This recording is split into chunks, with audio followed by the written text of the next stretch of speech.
It is the Royal Blue podcast. It is the pre-Burnley show. I'm your host, Ian Croll, and I'm joined by Paul Wheelock and Chris Beesley. Lads, how's it going? Paul, happy that it's Friday?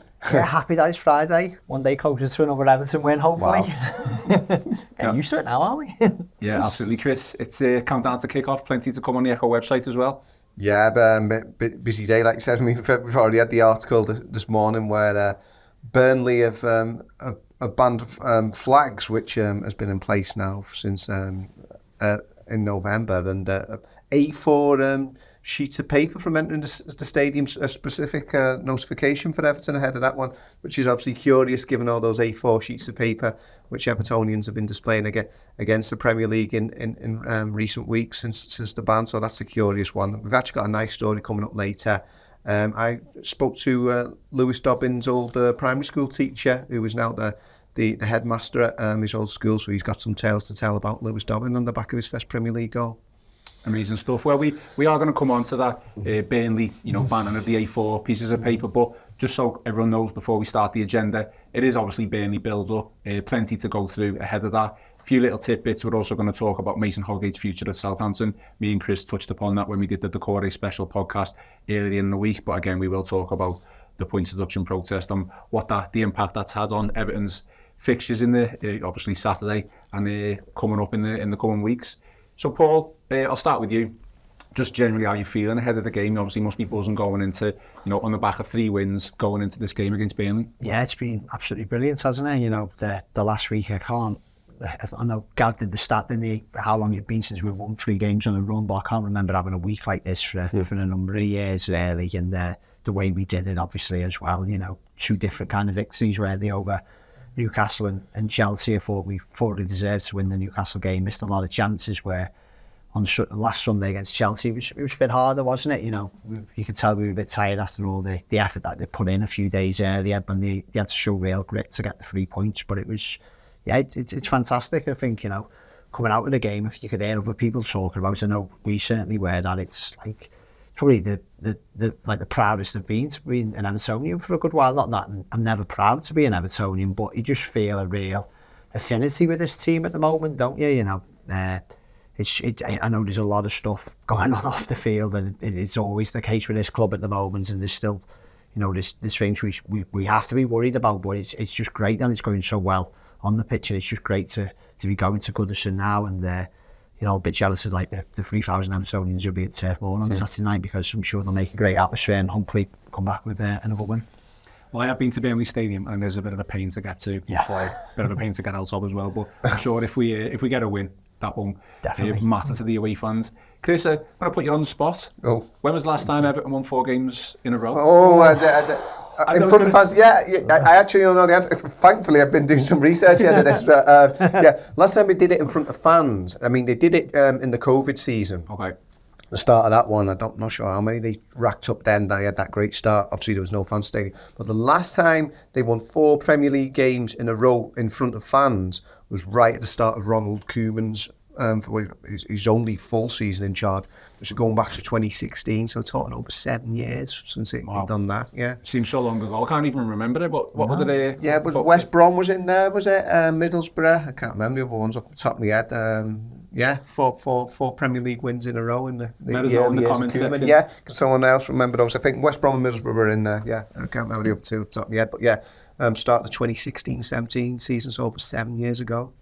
Okay, well, obviously we'll come on to predictions for the game, Chris. But what are you just feeling going into the game? We obviously positive going into this. The table at this moment in time reflects that Burnley are one of our closest rivals, but really they're not, are they? We should really be winning this fixture. Yeah, like we said, if based on the field performances, Everton will be in the top half of the table now, 4 points clear of Chelsea, who they defeated 2-0 last time out. I think the nice thing about this, it doesn't mean you make it any easier or whatever it is, because they've been doing so well. As much, of course, we'd expect Everton hopefully to extend that winning run. They beat Burnley very convincingly in the Carabao Cup, but there's obviously a very much changed Burnley side. They've actually made this not a must-win for Everton now. I think you could really do without losing it, without Constantine, because it was actually, albeit under very different circumstances, the last time Everton came to Turf Moor, of course, when they could have really pulled clear of Burnley in the relegation fight 2 seasons ago, and in the end, by losing, that really sort of concertinaed it in. What you've got now is, because of those 2 victories at home last week, Newcastle United and Chelsea, on the back of the win at Forest, there is that, okay, it's only 1 place from Everton above the relegation zone. It's a bit of a cushion points-wise now. So I think it's a nice position to be in. That of course, we'd love to see the run continue 4 in a row. It'd be terrific, and especially ahead of that Carabao Cup quarter-final with Fulham on the horizon. But it's not a must-win. I think it's a must not lose. Even then, I mean, we don't want to talk about that, but if they were to lose, it would be terrible, but it wouldn't be, dire straits. So because of these points they've picked up in recent times, they've actually made the situation a lot more comfortable, certainly points-wise, rather than position as only 1 place. But yeah, it's a nice place to be going into a game of this magnitude. Just a little personal story that you touched upon it. The last time we played Burnley away was one of the lowest, well, my lowest time supporting Everton. We were 2-0 up, or was it 2-1 up, and then we obviously ended up conceding more and ended up getting beat 3-2. Well, can you remember that game, Paul? Was that, obviously massive difference then from compared to now, but... I'm with you, mate. Yeah, it was live, wasn't it? On Sky. Midweek. I watched it in the Sefton. Midweek. I was at home on my own. I think wife and kids had gone to bed. The eldest was probably a bit too young and to stay up and watch Everton. And it was the night I thought we were going down, mate. I've got to be honest. There were a couple of other moments where they're in that season, and maybe even last season. I remember thinking, we lost 1-0 at home to Wolves that year. Then we was a pretty flat game. And I think we're in trouble there. But the Burnley one was the one that I thought, we're gone this time, because it felt like, even though we played quite well that night going forward, the Richarlison certainly did absolutely everything he could to win that game for us, didn't he? That night, it was absolutely unbelievable, that performance on him. Yeah, it was bad times, and I know Joe's done a piece, hasn't he, on the site and in the paper today, where after that game, Dyche was like, it seems like they forgot how to win, and I don't think he meant to put the boot in, but it did feel like that at that point. So yeah, I'm with you, mate. It was a pretty low moment, that. So Chris, we've already played Burnley this season. It was a 3-0 win at Goodison Park in the League Cup. What did you make of Burnley that night? I mean, it was a sort of what we saw for a lot of the season. I mean, I know they picked up a lot recently. Obviously, the 5-0 win over Sheffield United, that was a sort of the pivotal moment at the bottom of the table, because I think it hastened the demise of their manager, obviously, after that. But yeah, there's what a lot of people have been saying, and I think quite sort of unfairly to Sean Dyche. Vincent Kompany got so much praise for the way Burnley were last season. Obviously, they romped to the Championship, came straight back up after getting relegated. And everyone's like, oh, he's revolutionised Burnley. Now they're playing this Manchester City style of football. And almost sort of discounting the decade that Sean Dyche had there. It's, dinosaur Dyche, old school, Route 1, 4-4-2. We're beyond all that. We're playing a more progressive style now. It's like, well, Sean Dyche is a very experienced manager at this level, very effective.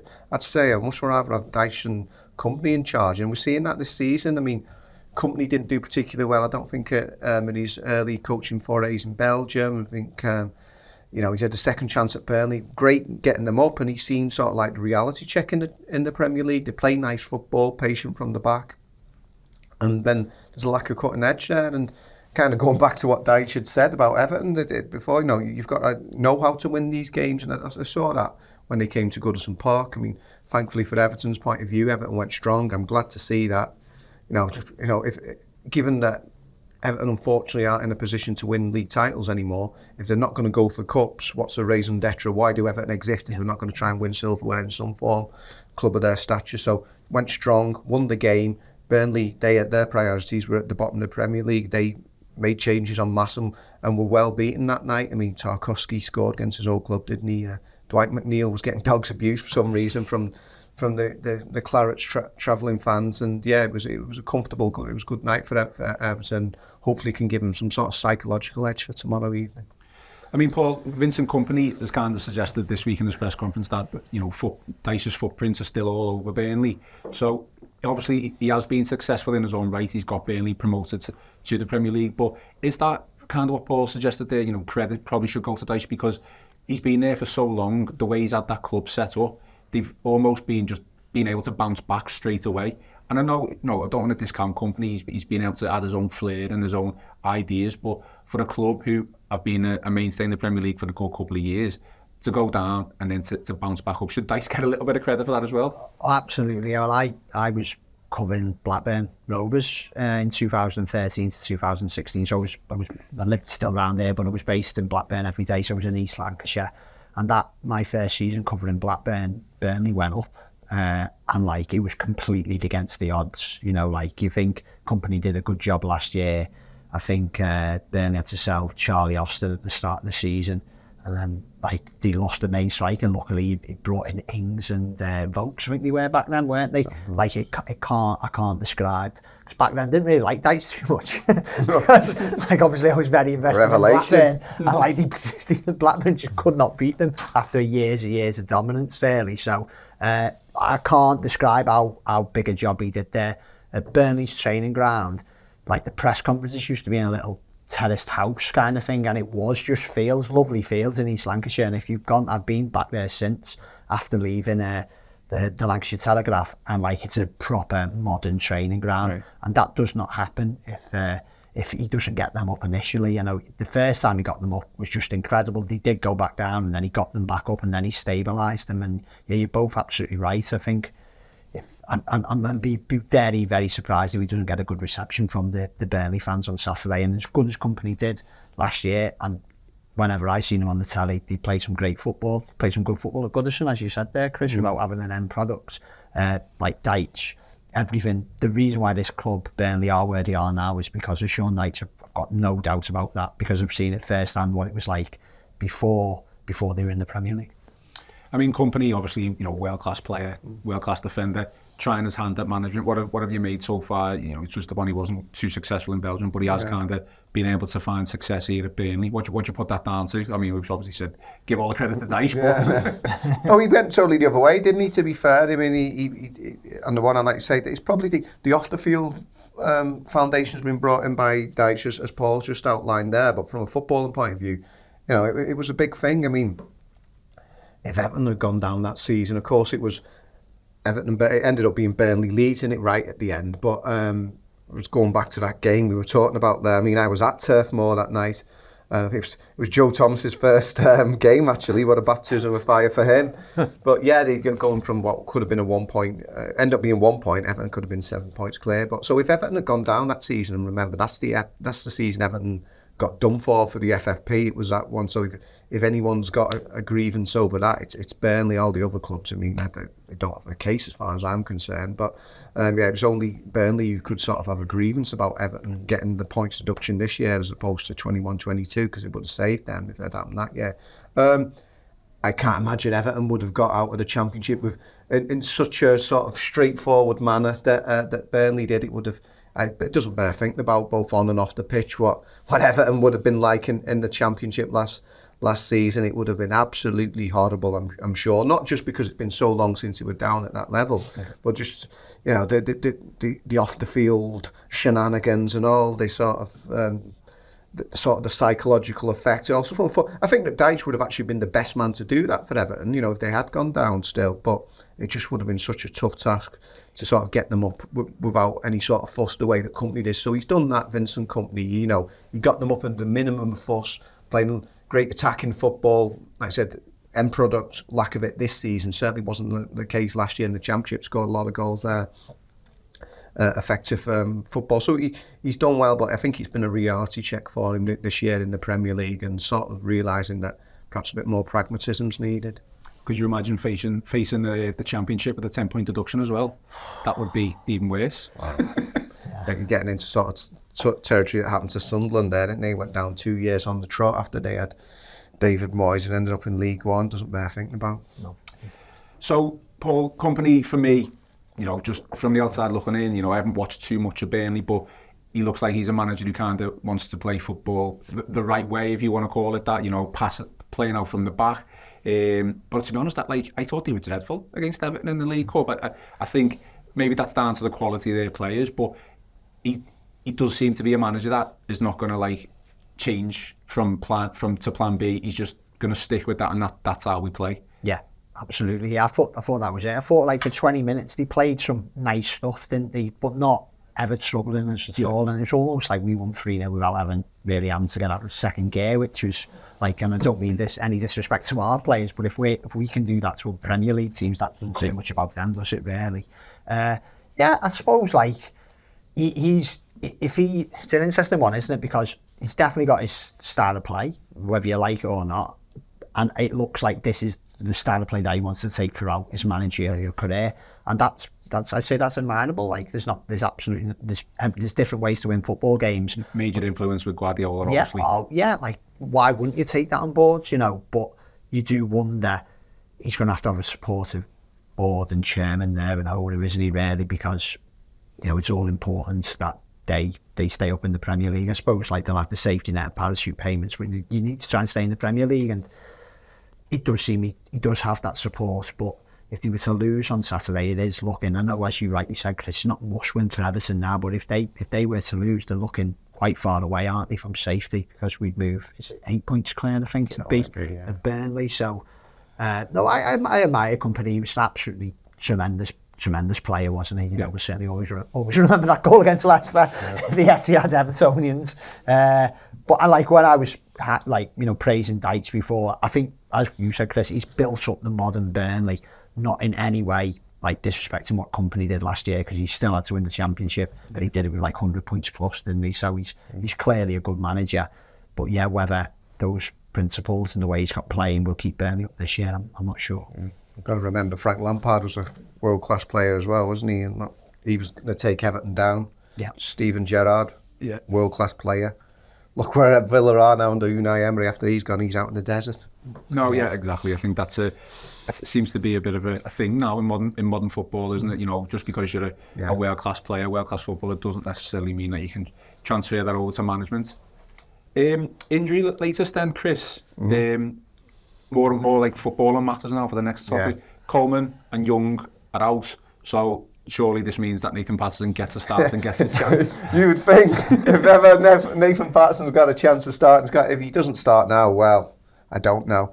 I mean, a lot of people thought he should be in there anyway, but obviously Seamus Coleman came back, did really well against Newcastle, then obviously picked up a knock on what was his first senior outing for over 6 months, so that's a blow. Hopefully it's only a short-term thing with Seamus, because he's on the cusp of actually breaking the Everton Premier League appearance record, isn't he, overtaking Tim Howard? But yeah, Nathan Patterson, good one hopefully for him. I mean, he's done really well, hasn't he, coming off the bench? He came on 0-0 in both those games, Newcastle and Chelsea, and then he played as Everton won both those games after coming from goalless both times he came on. And of course, I know you've got to give Beto a lot of credit for the finish. He's still officially got the assist for that one, hasn't he? Mm-hmm. So, I mean, a lot of people want to see that with Nathan Patterson. We know what you get with Nathan Patterson. He's good going forward.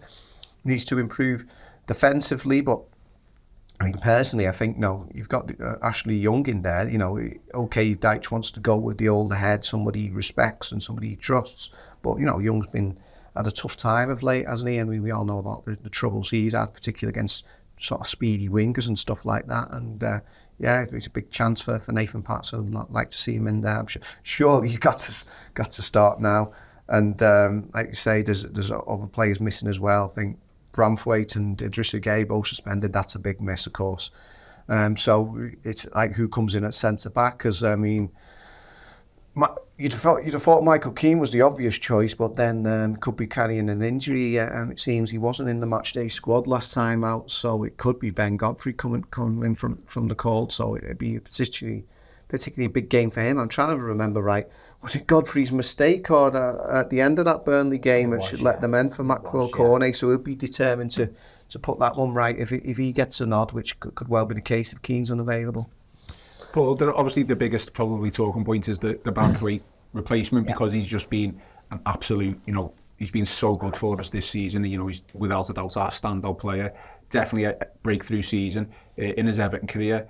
I think Dyche did mention that Keane has been injured, but he was kind of back to fitness. So he also kind of suggested that there could be a formation change. So what does he do here, or what in your opinion for Bramthwaite?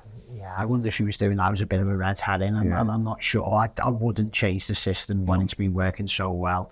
I think like one of our writers here did like the breakout piece on the injuries yesterday, and he was saying, it might have been Jake Bayless did it, and he was saying Godfrey's only made one Premier League appearance this season. That came when Tarkowski went off with like a bit of a knock, didn't he, against Sheffield United away in injury time, and Keane's only made 4, and his last start was against Fulham, and he obviously had a really bad day that afternoon, didn't he? And then Branthwaite came into the team, so it's as you rightly said, Ian, it's not like just because we have to change a winning team, it's because Branthwaite is so good. Yeah. It's like, yeah, Michael Keane is, and Ben Godfrey, I don't think I'm being harsh to say I've not enjoyed perfect Everton careers, and when they were last played they weren't in good form, but Branthwaite's just been an absolute revelation, and I think like he's brought Tarkowski on, or like, and that's saying something. Just a partnership as well, sometimes as well, isn't it? Like the partnerships together, it's like it might not even be like the best defender individually, but if you can conjure up a partnership with like someone who you just know telepathically what's going to happen, sometimes that's even better, isn't it? I don't know, from off the top of my head, but probably maybe the best partnerships in like Jagielka and Lescott, Jagielka and Distin. I can't remember 2 better ones than that in the last 6-7 years, kind of thing. Absolutely spot on. I thought Tarkowski the other night was absolutely, other afternoon against Chelsea was absolutely immense, like absolutely brilliant. I think it's been massive for Tarkowski because, to be honest, there was a couple of times last season that he made a couple of really bad mistakes, and just been eliminated from his game now completely. And I don't want to put it all down to Branthwaite because he's obviously done well, but like I say, the partnership is just absolutely massive. Yeah, and luckily it's only 1 game, isn't it? Like, I suppose fingers crossed. Fingers crossed. It was always going to come, wasn't it? A centre back on 4 bookings, so maybe this is the better game to do it, given we've got the few wins. Yeah. To go back to your question, Ian, probably Michael Keane for me. Like, I do feel Michael Keane, I think he's, in a lot of games, he's okay. He's pretty okay, and he's obviously had some unbelievable moments down the other end that have helped keep Everton in the Premier League, so we should never forget that. It's just that when he makes a mistake, it seems to be punished by the other side, and I think you don't like having scapegoats, but he had to come out of the team after Villa, didn't he? Because he was at fault for 2 of the goals, but Dykes knows him. He knows Tarkowski. He's going back to his old club as well, isn't he, Keane? So hopefully he's fit and well, and we can put in performance. And as long as he keeps his arms by his side, no more balls, please. Yeah. Chris Onana then just slips back in for Guy. You'd think so, wouldn't you? I thought he was really good. Second half against Chelsea gave Everton a different dimension. Of course, Guy picked up that yellow card first half, so he knew he was going to miss this game anyway. But then Dykes just made the decision to take him off half time. It was kind of like the Crystal Palace game in reverse, where Idrissa Gueye had come on for Onana at Selhurst Park, and to be fair to Onana, he'd not played since before the international break, and he sort of gave Everton that different dimension, and he like a playmaker from deep in the way that we all know what Idrissa Gueye can do in fighting fires, and the way he can break up play. But I don't know, I was getting a bit frustrated first half against Chelsea. I mean, ever since Idrissa Gueye scored that amazing late winner at Crystal Palace, he's almost like he's fancying himself on his left foot. And then, I don't even fancy him on his right foot, to be honest. So he had that chance at United as well, which, gone in, that changed the game. Yeah, so, for all his skill set, and he's very good at what he is good at. We love that moment at Selhurst Park, but unfortunately, I don't think he's ever going to be, a natural finisher, and it's frustrating. Whereas, sort of Onana was orchestrating things from deep and coming out from those deep positions. So, hopefully, a big performance from him. He's a sort of player who you think you want him to go into these games and use his both his physicality, and his size, but also that footballing brain that he's got, and really sort of dominate games. You want to see more of that because he's got it in his locker. You just want to see that coming out in the years ahead, and it'd be a great game for him to sort of start with that now at Burnley and show what he's capable of doing. But more importantly for me, out of anything else, is that Calvert-Lewin is fit and ready to play. And obviously, it looks like he's definitely going to start. He's not been scoring a lot of goals the past couple of weeks, but for me, he's just so integral to that team. So how important is he just to how we play? Oh, he's massive, isn't he? Delighting for Beto getting his first goal against Newcastle. But I think I said similar on the last podcast I was on with ourselves. There's just a massive difference, isn't there, between the two players in terms of quality. And to be fair to Calvert-Lewin, he's been playing in the Premier League for 5-6 years now. His first experience for Beto, so we should expect that, really. Yeah, I'm with you, and you can see it, can't you, the appreciation he gets when he he comes off the pitch, you know, because he usually does come off at 10. You know, I think it was a bit earlier, wasn't it, against Chelsea, just to protect him a little bit. You know, with the kind of 10, 20 minutes to go, he gets a standing ovation from the crowd, even though he hasn't been scoring lately, because he just gives us so much more than goals. And hopefully he's saving one for Saturday, because against Newcastle, I've watched the highlights a few times back since, and he definitely should have scored that one, shouldn't he, the volley, but he probably could have felt he could have walked away with a hat-trick that night. But yeah, he's always been like that, Calvert-Lewin, hasn't he? You know, we appreciate his goals massively, we need his goals, but the great thing in the moment, they get spread around the team, but what he gives us as a focal point is massive. And I think he said it then yesterday at the press conference nights that Dom's okay, so it was really heartening to hear. Yeah, I agree, we're a different team when he's not there. And Chris, I'll come to you for this one then, moving away from football and matters a little bit, but Everton are all travelling fans that going to Turf Moor, that they could have flags and the A4 cards confiscated by Burnley security and officials. Do you want to tell everyone a little bit more? I mean, we're smiling, but it seems odd, doesn't it? The flag thing came in November, and it seems like... So did that come in specifically for Burnley in November? For Burnley and their grounds, their grounds. It's not just happened this week now? No, but I mean, if you're a cynic, maybe you think, oh, we've got Everton on the horizon. I don't know if we go that sort of conspiracy theory, but but it seems more like to me, you know, that this is just based on my own sort of observations of the situation. Burnley was saying you can only buy flags from the official Claret store, so that was for their own fans. So people weren't allowed to bring their own fans in there to buy official club flags, so that seems to be a bit of a money-making exercise on their profiteering. Yeah, so they're doing that. It just seems odd, not letting flags into the stadium. I mean, I don't know if it's just flags on poles or, you know, you drape a flag, don't you? But so that's Burnley's flag policy, which has been in place since November.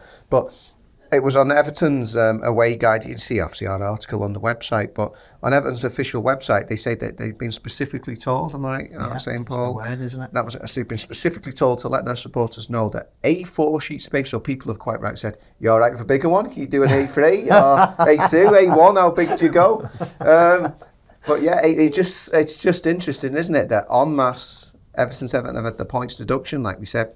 Burnley are actually the club who's most sort of impacted by that. Keep going back to 21, 22. Had all those pink protest cards by the 1878s has been given out basically almost to a man and a woman child for the Manchester United game. All the home end across the stadium displayed them. Then we went to Forest. Joe and I were at Forest at the City Ground. The away end up came the pink A4s again. And then obviously the Newcastle game did the green ones, didn't they, in the park? And so I don't know how sort of stringent Burnley are going to be on this. Are they going to look under your top, see if you've got an A4 sheet hidden there? I mean, it seems strange, doesn't it? But it's a very specific directive that A4 sheets are banned. But I mean, if Evertonians want to get whatever they want to get in terms of pieces of paper into Turf Moor, I'm sure they'll still get the message across. How many folds can you get out of an A4 sheet of paper? Is there an answer to this? I think scientifically you can only do it about 7 times, I think, something like definitely that. Tried it as a kid, I don't know. It's definitely small enough to get it in. Not that we'll try it now. Wow. Not that I'm encouraging anyone to take it in and break You're the going to rules. have it in your shoes, so, I mean... I'm sure you will see a couple of A4 posters. I think you will, yeah. Like slip the net. I think there's more chance you'll see more now after that's come out, really. Wow. You know, you'd be determined, wouldn't you? Yeah, I mean, obviously, it's like Chris said, it depends how strict security are going to be in the grounds. I mean, I don't know it's going to be thousands of Everton fans. Are they going to be able to confiscate, you know, how many they're going to be? But we'll see. It's you know, it's obviously it's going to be on the telly, so anyone who's watching will be able to see. Chris, so yesterday, Everton supporters, the organisation Twitter account 1878 organised a bit of a protest outside the Premier League's base, and you know, there was a big TV screen outside the base, and they kind of replaced the picture of the lion with a rat. We did an article on it yesterday. You know, obviously this protest's not going away, is it? No, that's the thing, isn't it? They're keeping up the heat, aren't they? They're not just, maybe people think, the initial sort of protest, and I suppose it's important because if Everton do well on the pitch, which they have been doing in recent weeks, and it sort of becomes like not an issue in terms of are Everton going to stay up or go down because of the points deduction. Premier League could sort of think, it's easy to go away now, you know. We've deducted them the 10 points. Isn't it kind of convenient that Everton have pulled away anyway, and that if they're all right, well, No, we know Everton could be in the top half of the table now. They could be going for even a European place, as fanciful as that seems after what Very Chris. what happened last season. Well, as it stands, isn't it? Yeah, I mean, yeah. Coming on the back of the worst, the club's lowest equivalent points total in their entire history last season. To be in that position, it's amazing. So it would be sort of easy and convenient for the Premier League for this to go away, but Evertonians aren't of that mindset. It's just seems whatever you think of the situation, and in the end, Everton held the hand off. They were guilty of making that breach. I mean, interesting. After they were playing Chelsea last time out, it's a club who spent over 1.1 billion since Todd Bowley came in last year. Yet nothing's happened with them. Manchester City 115 charges, whatever it is, over 8 or 9 years. Nothing's happened with them. So.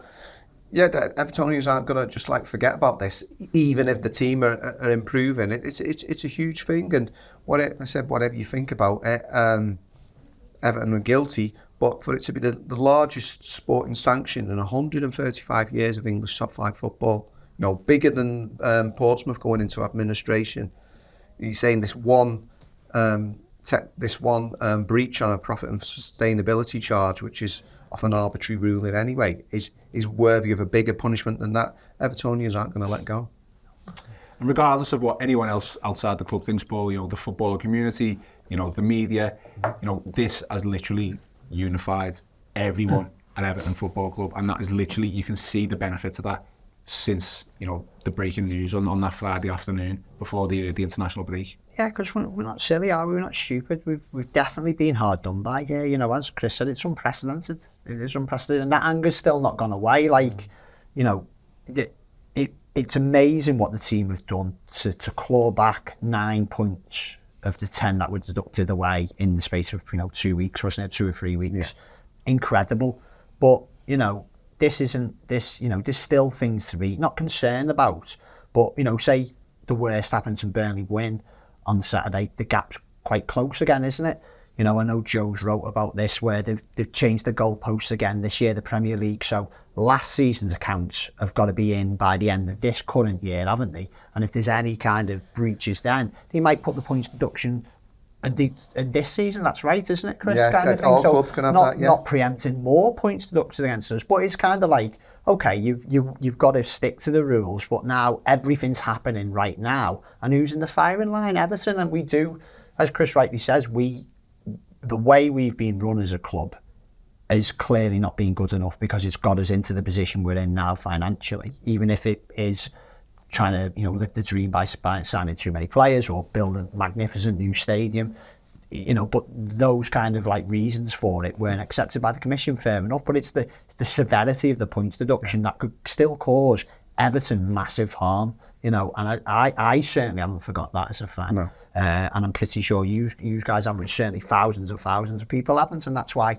they're still doing these protests, So, yeah, I've always thought if they would have said 4, 5, 6 point deduction, you probably would have took your slap on the wrist, wouldn't you? But because it was 10, and because who knows what could come in the future, fair play to the fans for keeping up the campaign, really, because there's still a lot of anger. But you're right, it has unified the fan base, hasn't it?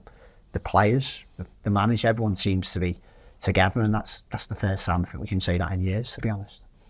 Okay, a few other tidbits then before we come on to predictions, and Paul, I'll stick with you on this because me and Chris talked about it a little bit in the week in our Decore special podcast, which is up on our YouTube channel and Facebook page. So just on Holgate, really, Southampton manager Russell Martin has kind of come out, and we've done an article on it this past couple of days, and he's kind of conceded that Holgate is probably going to return to Everton. It's not looking good for Mason Holgate's career as a whole at this moment in time, is it? No, you can't imagine if you come back to Everton in January that he's going to play much, really, because hopefully Bramford and Tarkowski, as we were saying, stays the first choice partnership, and then you've got Keane and maybe Godfrey. To be honest, I think the writing was on the wall when he got sent off, wasn't he, last season at Palace, was it? Came in right back. That felt like an opportunity for him, and he didn't take it that day. He had a bad time, got sent off, and I think he's just got to that point of his Everton career where he's got to move on now, hasn't he, to be honest. There was at one point where you felt like you could be the real prospect, when he was under Ancelotti. Manchester City were linked with him, weren't they? But promising, wasn't he? Really promising, but just not worked out. And I know Southampton having a good season in the Championship and pushing, but you'd be a bit concerned. But yeah, I'm concerned that he's not playing for them. So yeah, I imagine he might have to move on again in January if we can move him on. Yeah, I mean, I don't want to, sort of like bash Holgate or anything, Chris, but obviously, he was a promising youngster at Everton. You said he was just linked with a host of clubs up at the top end of the table, but, struggling. I haven't seen him play, but obviously he's struggling a little bit at Southampton. Is it? Yeah. He's obviously not a bad player, but has he got a bad attitude? Is he just sulking a little bit, or is it just literally we don't know what's going on behind the scenes? Yeah. Anything could be happening, so we don't know. But it's obviously disappointing for him that he hasn't been able to get his career on track at Southampton. Yeah, I spoke to Mason Holgate a few times, and if you speak to him one-on-one, very engaging, very honest individual. But I'd wonder sometimes that honesty. I think when he's not happy, he can't keep that in. He sort of lets that out. So I don't know whether that's played any sort of part in it. But in terms of as a footballer, he's kind of caught between. Because I know when he was younger, he went on loan to West Brom where he played right back, almost like a wing back. I think is he a right back? Is he a centre back? He's not massive for a modern centre-back in terms of his stature. He's probably sort of caught between the two, really. So I'm sure he went to Southampton thinking, this would be like really relaunch my career now and be a big part in playing at the top of the Championship. It's just not worked. It's just not worked out for him. I mean, I don't know whether... I certainly think whatever happens, whether he stays at Southampton or whether he's recalled by Everton, I don't think there's any sort of future for him in the Everton first team under Sean Dyche. Does he need to kind of reinvent himself, Paul? Because we know he's played kind of, other than probably not left back, but he's played across the back for, centre back and right back. He's also played in midfield, and there's times where he's had a couple of good games in midfield, a couple of years ago, obviously not in the recent couple of years, but does he kind of just sit down, reinvent himself if he wants to carry on at top level football? I think now, obviously Southampton are one of the better Championship teams, but I think he's just, he's played well for Everton in the past. I imagine, he's a wealthy young man, as most Premier League footballers are who've been playing in this era. So, absolutely congratulations for him for getting this far in his career. To play for Everton, as many games as he's done shows that he is a very good footballer. But yeah, it might be time to reassess, mightn't it? Maybe he has to stay in the Championship. I don't think he's any lower than a Championship player, but I think maybe he has to reassess and then maybe go to a club that he'll get regular game time if that's what he wants. If he wants to come back to Everton and be a good member of the squad and get game time here and there, by all means, because he's under contract. But yeah, in terms of I just can't see at Everton now. I think Dyche has had enough time to look at him, hasn't he? And the fact they didn't play much last season, then put him out on loan this year probably suggests that he does need to move on permanently. Okay, we are going to come on to predictions, but just briefly, Chris, I'll come to you first on this. So, a little bit of 777 news. Their sporting director, and just if I get this wrong, tell me, is it Johannes Spores? Johannes Spores, I think. Spores. So he's done an interview with the Telegraph. Yeah. And a quote from that interview. So, quote, Everton will be the missing link in the group and can be the club that gets the players when Liège or Berlin, for example, make them ready. So, yeah, he's kind of saying Everton will be the missing link in the franchise of clubs. Yeah. What do you make of that comment? Yeah, it's an interesting one, isn't it? Because on the one hand, 777 have always said that they treat all their clubs sort of equally in terms of we had the head of football analytics, easy for me to say. He did for reference, he did stop short of saying these clubs are going to be a feeder club. Just for context.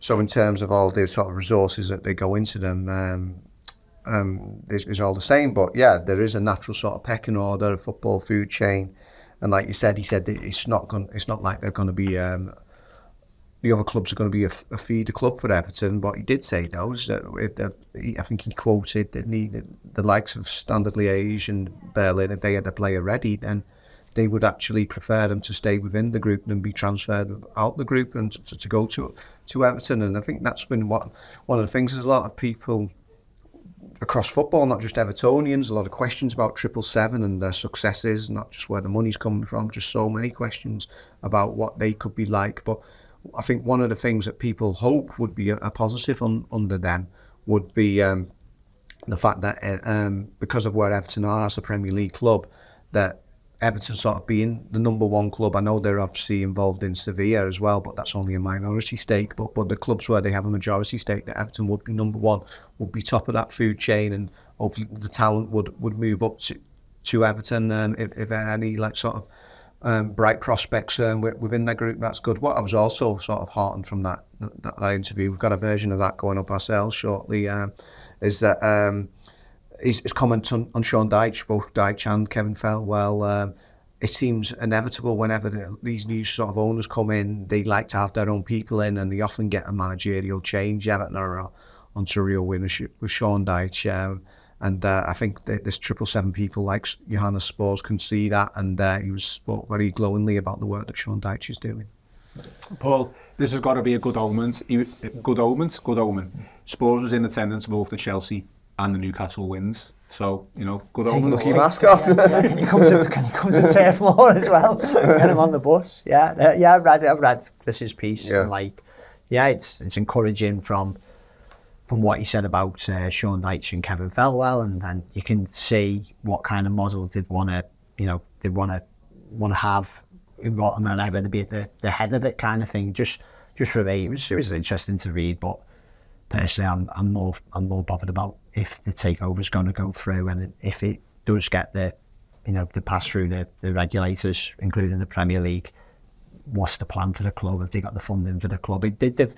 We've heard from quite a few people now, and it sounds good on the football side. It sounds like they're going to have a good working relationship with Dyche and Felwell, but there's still a lot of questions for me over it all, really. And because he's showing the weeks to come, we'll be for another day, isn't it? That's exactly. Yeah. We're all happy. No, yeah, absolutely. We're always getting questions on updates on 777, but obviously this was a little interview that he did with the Telegraph, so I thought I'd bring it into the pod. Yeah. But predictions then. Let's finish off the pod with predictions. I'm going to change mine. I'll go with you first. Wow. I'm going to, because we did predictions before we started recording for the sound check, and I'll tell you why. But okay. Paul, you go first. Predictions for Burnley. I think this is going to be a hard game. I think, they were pretty poor at Goodison in the League Cup tie, but as we've said, it wasn't their first team, and I think it's a big game for them, isn't it? I think it's 5 points the gap at the moment. So if we were to win or draw, still the gap's obviously going to be huge, or a draw to keep it the way it is. I think 5:30 Turf Moor under the lights. I think it's going to be tricky. But as Chris said earlier, take those 10 points, put those 10 points back on us. We'd be 15 points clear of Burnley. So even though we are missing a couple of big players for us, we should go there and be confident. We are a better team, but I don't think it's going to be another 3-0. I don't even think it's going to be a 2-0. So I'm one of those 2-1 to Everton. I think it's going to be tight. 2-1, Paul. Yeah. Chris? Yeah, I think you've got to remember Sean Dyche will quietly be very determined to win this one after 9.5 years in charge of Burnley and all that he did there. And then obviously getting the sack on Good Friday last year, he'd be determined to put on a good show. So I'm also going to be positive, and I'm going to back Everton just about to get a 4th consecutive win. I'm going 1-0 Everton. Okay. Well, I said 2-0 before we started recording, but because we've just been discussing it and it's come to the fore of my mind that Brandwaite, I'm more likely keen to be our team. I said 2-0. I'm going to go 2-1. So okay, fair enough. I mean, when was the last time we won 4 in a row without conceding a single goal? You remember that one? No, we need Gavin Buckland back on for that one. So there you go. So I think now that the team is perceived to be slightly weaker in defence, I think we might concede. So I'm going to go positive still, but a 2-1. Okay, lads, thank you for coming on the show. It's been a really good chat. That's all from today's show. I've been Ian Croll with Paul Wheelock and Chris Beesley, and this has been the Royal Blue Podcast.